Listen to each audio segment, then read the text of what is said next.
সুন্দরবনে ৩ মাসে নিষেধাজ্ঞায় বিপাকে পড়েছে বন নির্ভর পরিবারগুলো। জীবিকা সংকটে দিন কাটছে খেয়ে না খেয়ে। অভিযোগ, সরকারি কোনো সহায়তা মিলছে না তাদের। অন্যদিকে বনের সম্পদ আহরণ সহ বিভিন্ন অপরাধ আটকাতে পারছে না প্রশাসন। নতুন ব্লেন্ডে আরো রিচ অ্যারোমায় সেলন ফ্যামিলি ব্লেন্ড টে।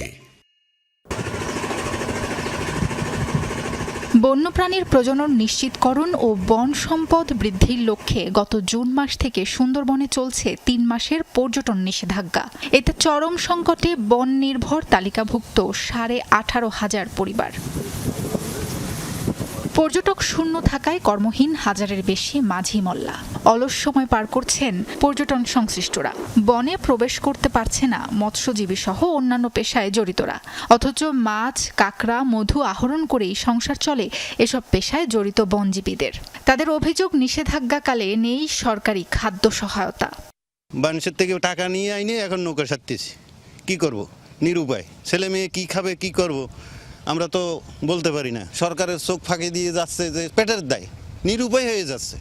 বাঁচতে তো হবে, বাঁচার কারণে এরা জঙ্গলে যাচ্ছে, চুরি করে মাছ মারতেছে। সরকার আমাদের এই চাইল্ড মাইল দেওয়ার কথা বলে এই 3 মাস ধরে কোনো চাইল্ড মাইল দিচ্ছে না। আমরা খুব কষ্টে দিনকাল কাটাচ্ছি। ছেলেপিলে লেখাপড়া শিখতে পারতেছি না, খুব দিনের অবস্থা।